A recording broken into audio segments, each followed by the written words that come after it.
My name's Bob Chambers. I'm the managing partner at Smith, Currie in Hancock, and I've been in that position for about 10 years, been here for almost 30 years. I don't know of anyone that is permanently destined to be in a wheelchair that I can recall that I interact with on a regular basis. So it's been more in passing.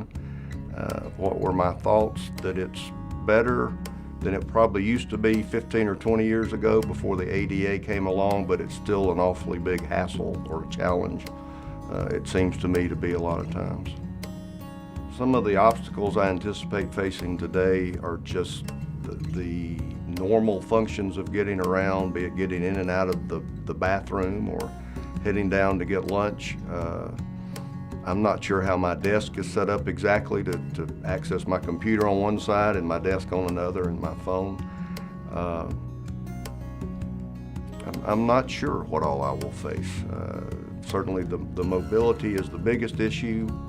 I think the perception of what's just out of reach will be the real challenge. What to me might be up on the top of a bookshelf that I could have always reached up and gotten, at this point it might as well be 10 feet away as 6 inches away if there's no way to get up and get it.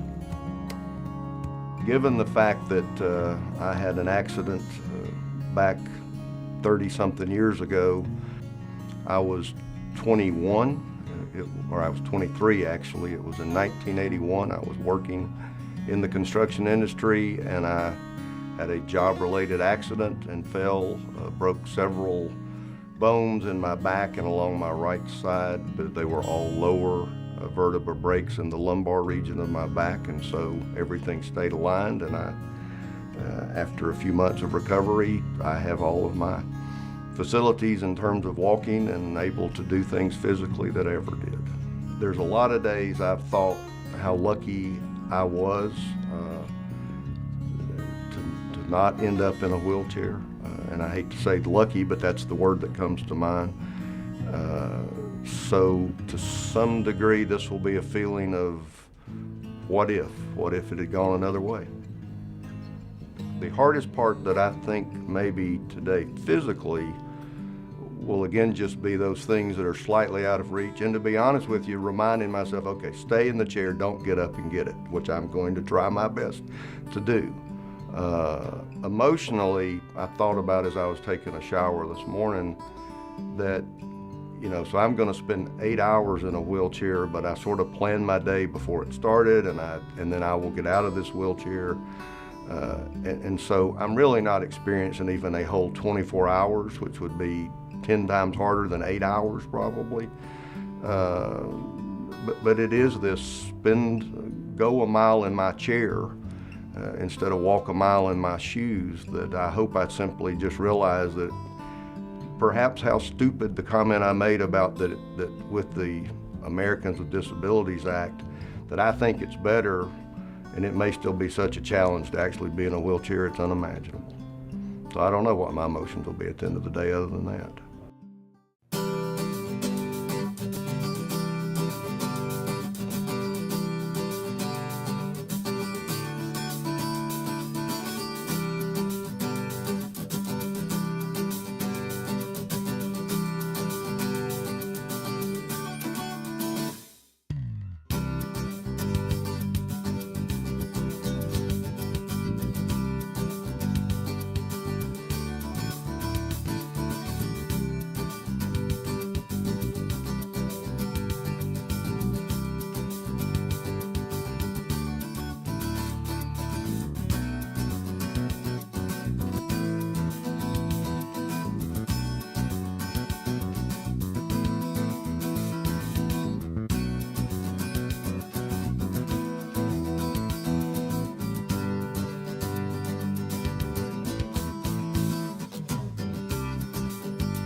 The hardest part of today was, I guess, just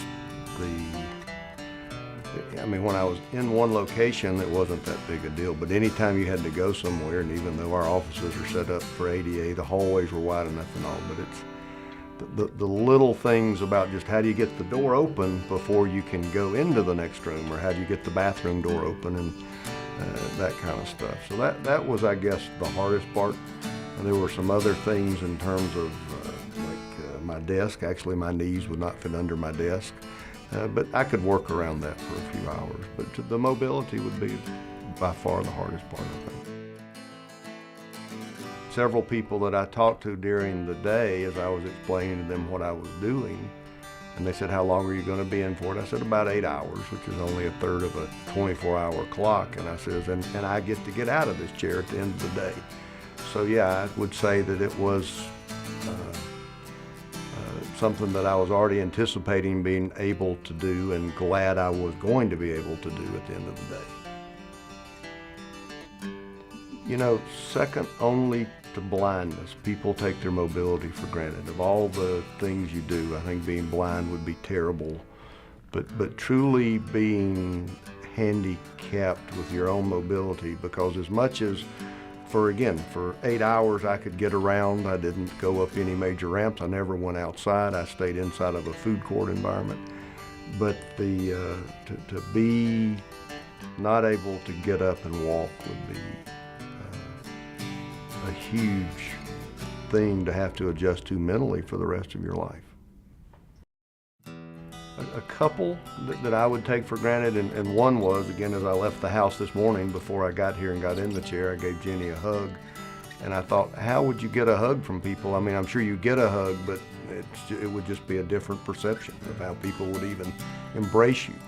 Would be a lot different, I think, would be one thing. The other thing to take for granted is, again, you have to look around a room, and like to get to a window, to just look out a window. And as I said this morning, if things are a little bit out of reach, they're just out of reach. And, you know, with me, if something were on a shelf I couldn't reach, I'd get something and stand on it and reach up and get it. If you are in a chair and it's out of your reach, it is out of your reach. So there is still a limited bit of your mobility that I think you don't realize how easy it is to just make a quick accommodation and reach out and get something. That if it's out of your reach and you're in a chair, it's out of your reach. And the main reason I would see someone in a wheelchair in a different light is, again, because what I guess maybe I would realize is, again, and I said this morning a little bit about, I know things have gotten better. There's certainly wheelchair ramps and things are more ADA compliant. It's still hard. It's still impossibly hard to think you were doing it for 24 hours every day, all day.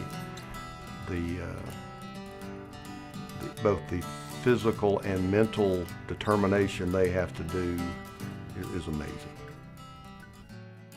During the day, I've had a chance to learn more about triumph over tragedy, and if I didn't explain it this morning, I'll give you just a minute's background of, we learned of triumph over tragedy through an employee of ours, Jarrett Ward, who had heard of you before, and as a part of Smith Currie's 50th anniversary, we are doing what we call 50 for 50. We're doing a series of 50 different community and charitable events.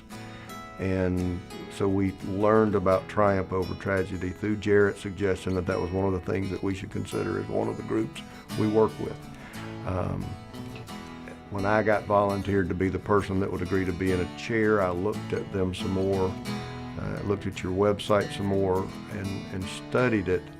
But it's still the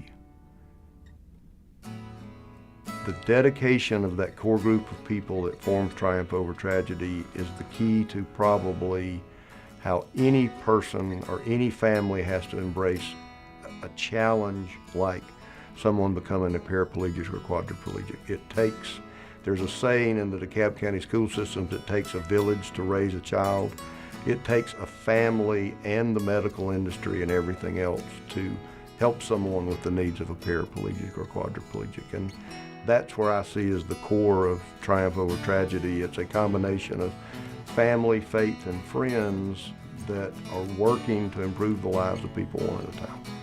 you are trying to make a difference, the things that you're trying to do to give a family a little more of a true just home environment again, where they can relax and treat their child or their brother or their sister or their husband or wife or whatever as a family member, or to try to give them a vacation experience that it's still family. I mean, and it's, call it what you want, family first, but to do those things that insurance isn't going to be able to do, or that the financial burdens of having someone where, a chair is a $50 event, an electronic or electric wheelchair is a $50,000 expense. It's just to help them with the things that seem so important to keeping the family together, seems to me to be so worthwhile. I think it's a fabulous idea.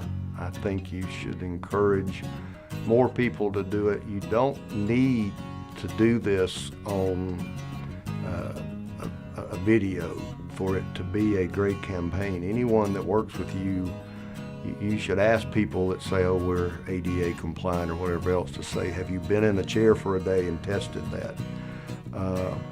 And it changes the perception of what you see and what's available to you and what isn't. So I think it's a fantastic campaign for awareness. And I would think that any company should be willing to say, okay, we all know someone probably that's in a wheelchair for some reason, but until you get in it, and rather than playing with it, which I did for a few minutes at the start of the day, but think about, okay, how do I really get around every part of our offices? Or how would I get in and out of my house? My house, I would have to build a ramp to get people into my house. So I think it's a fantastic campaign to have somebody to say, sit, don't walk, sit, get in a position you're not comfortable with, stay there all day and roll a mile in my shoes.